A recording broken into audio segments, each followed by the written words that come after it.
reconversion ont été des initiatives prises. À ce sujet, il y a eu des solutions de visioconférence qui ont réduit les déplacements. Donc, tout ce qui était mission et tout a permis donc de réduire tout ce qui était effet de trésorerie. On a aussi plus de règles et plus d'informations à ce sujet pour pouvoir briser les chaînes de contamination.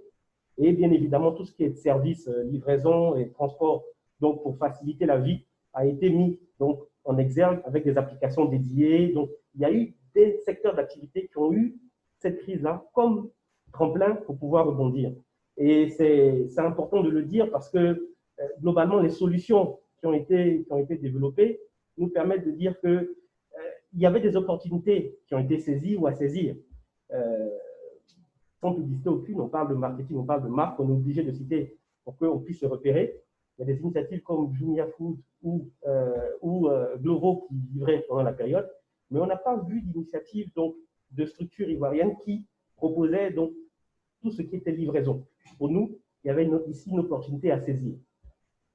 Il y a également un point très important qui est au niveau donc des gestes barrières. On a assisté à des initiatives appréciables, mais pour lesquelles c'est resté des coups de com' sans chercher à sortir des marques. On a eu la très belle expérience donc de l'INPHB, donc l'Institut Polytechnique de Yamoussoukro, et même de l'université, qui ont fait sortir pour l'un des gels hydroalcooliques, pour l'autre des respirateurs également.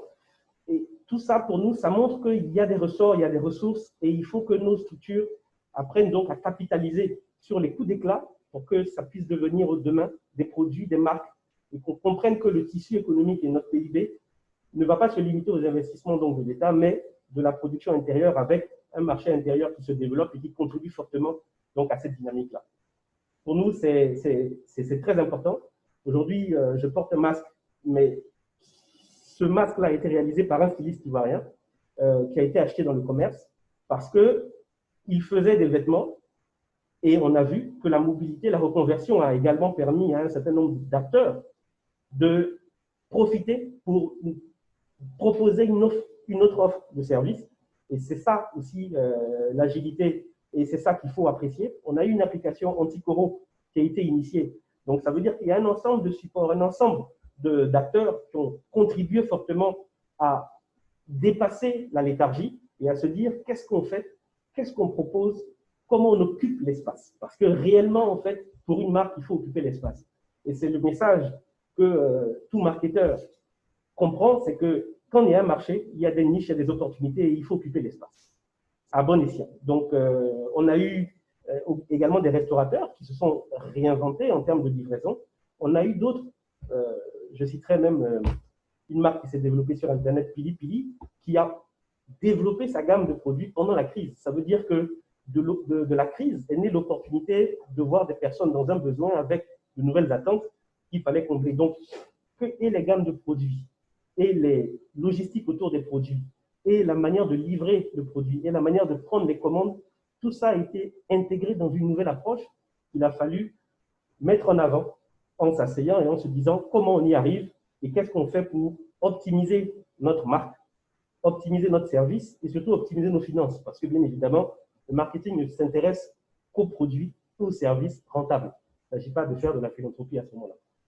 Donc pour nous, il y a un ensemble d'opportunités saisies et d'opportunités à saisir qui avaient leur place. On a vu également la surveillance par drone. On a pu voir Save by Tech qui a proposé donc un ensemble de sensibilisation avec donc l'outil du drone. Ça, c'est né de la crise.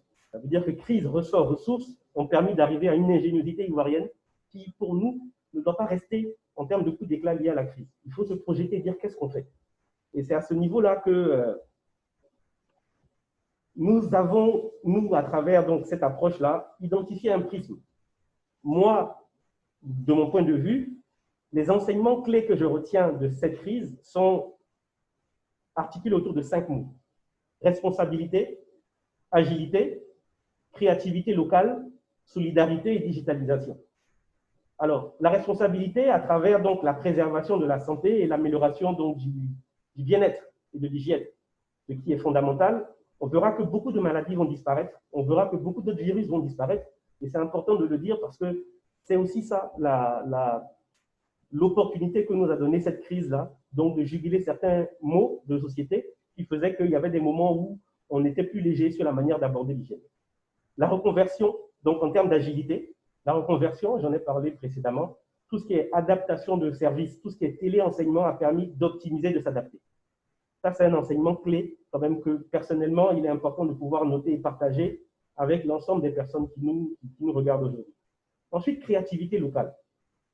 Ça me fait penser fin mars, donc justement, c'est un peu ça qui a généré cette intervention. Fin mars, je discutais avec un certain nombre d'amis et j'évoquais ce point de, à partir du moment où il y a crise, les frontières sont fermées, il faut qu'on se recentre entre nous et qu'on ait un certain nombre d'initiatives sur les sensibilisations à faire pour que les entreprises, les leaders d'opinion puissent, dans notre manière de parler, dans notre jargon, dans nos dialectes, impliquer l'ensemble des acteurs pour que nous puissions nous protéger ou que nous puissions nous projeter. Parce que tout passe. Et effectivement, cette crise-là aussi va passer. Il est important de savoir que la créativité locale est importante pour dire ce qui est, donner des conseils, mais également se motiver pour pouvoir sortir après-demain. Donc, pour nous, c'était clairement cette créativité-là a permis de valoriser le patrimoine et la fibre nationale, il faut le dire, et puis surtout d'avoir une approche engagement individuel, voire collectif. Aujourd'hui, on se comparait, et même au journal télévisé, on compare les chiffres donc, de certains pays avec les politiques qui sont mises en place, et on voit qu'à ce niveau-là, on était relativement donc, fiers de la performance du protocole mis en place donc, par l'État pour pouvoir juguler, parce qu'ils se sont attaqués à des indicateurs clés, donc taux de mortalité, et ça, c'était un pari ambitieux, puisqu'il fallait augmenter le nombre de dépistés pour pouvoir avoir donc, le maximum de personnes à isoler et à traiter. Et pour nous, cet engagement individuel-là a été source de créativité locale. Ensuite, la solidarité. La solidarité, on l'a vu, comprendre, si on coupe le son aujourd'hui, on sait qu'il y a une maladie, et voir qu'on donne du riz ou on donne de l'huile à des gens, il fallait être dans l'imaginaire populaire pour comprendre que l'impact qui réduit l'activité économique a besoin également de renforcer la prise en charge des populations qui seraient les plus affectées par ce manque d'activité-là. Donc, on a eu les valeurs ivoiriennes de dons, on a eu les valeurs ivoiriennes donc de suppression de plans de chômage, en envoyant des gens en congé, en envoyant des gens dans des chômages partiels ou bien des chômages techniques, mais il n'y a pas eu de suppression réellement. Et ça, jusqu'à maintenant, les frontières sont encore fermées, nous sommes encore dans la crise. C'est quelque chose quand même qui est du type et qui relève de la solidarité et qu'il faut pouvoir encourager. Et bien évidemment, on ne va pas en parler à demi-mot, hein, la digitalisation. Aujourd'hui, que ce soit les comités de direction, que ce soit les réunions entre amis, que ce soit même les conversations entre frères et sœurs qui sont éloignés après le coup-feu, eh bien, on le faisait par les moyens existants. Qu'est-ce que ça a permis? Ça a permis donc de faire monter en puissance les services, de développer tout ce qui était applicatif. On a vu que toutes les entreprises ont soutenu cet effort-là en mettant en avant leur application et leur assistance à distance. Et c'était important pour réduire les déplacements parce qu'on l'a dit, cette crise-là, le virus ne se déplace pas, c'est l'homme qui déplace le virus. Et il était important de réduire cette mobilité effrénée-là. Donc, ça a permis d'améliorer le taux d'équipement, ça a permis d'améliorer le taux d'accès à Internet. Renseignements pris, on est dans des ordres de plus 10, plus 20, et même en termes d'accès à Internet, plus 25%. Ça veut dire que nos enfants qui n'avaient pas accès à des équipements, qui n'avaient pas accès, ont été obligés d'apprendre à étudier avec. Certains de nos parents également, nos collaborateurs. Donc, l'usage d'Internet a bénéficié pendant cette crise-là de tout ce qui a été mis à disposition pour s'équiper, mieux travailler et optimiser son temps. C'est quelque chose de fondamental. Quand on regarde donc justement ces enseignements clés pendant la crise du Covid, comment on peut avoir une approche prospective post-Covid? Donc, c'est un jeu d'échecs qui, pour nous, nous permet de garder les mêmes enseignements clés, mais qui deviennent des facteurs clés de succès pour l'avenir et qu'il faut retenir. Donc, quand on parle de responsabilité, il faut être responsable dans le sens de soutenir l'inclusion et le développement, surtout à une croissance durable. Il faut avoir une vision. Clairement, il faut être convaincu et surtout être discipliné. On a vu que la discipline nous a aidés à résister à cette pandémie-là, parce qu'il est important de construire la Côte d'Ivoire de demain. On a quand même 70% des Ivoiriens qui ont moins de 30 ans et près de la moitié qui ont 18 ans et moins. Donc, il y a une préservation et surtout un apprentissage de la discipline qui est important de mettre en avant. Pour l'agilité, comment ça doit nous aider? Ben, écoute, pour l'agilité, il est important de nous dire que nous devons améliorer notre capacité à faire face aux défis, car les crises peuvent survenir. On est en pleine période d'incompréhension climatique, c'est comme ça que je préfère le dire. Des crises sanitaires également peuvent survenir. Comment cet exemple, ce cas du Covid, là, peut nous aider à documenter la manière dont on a eu à l'aborder, à l'analyser et à se dire voilà comment je me projette et voilà comment j'en sors. Et en cas de survenance à nouveau, voilà ce que j'aurai à corriger. Il faut que cet exercice-là soit un exercice individuel et lié à toutes les organisations. Ensuite, par rapport à la créativité locale, bien évidemment, nous devons, en termes d'opportunités, songer à renforcer la création des initiatives locales. Donc, tout à l'heure, j'en parlais, il y a un ensemble d'initiatives qui ont été prises. Donc, on a vu les faits, on a vu les impacts, on a vu les solutions qui ont été apportées par le marché local, parce que plus rien ne pouvait venir. Et il est important aussi d'évoquer les positions ou les opportunités qui ont été saisies par en fait, certains. On a vu la consommation de gel, la consommation de masques, et même souvent on oublie la consommation de mouchoirs papier, donc avec des matières recyclables, qui a également augmenté puisqu'il faut se laver les mains, il faut se nettoyer les mains, il faut être plus propre. Et tout ça a participé à développer l'ingéniosité d'un certain nombre d'acteurs qui ont produit du contenu.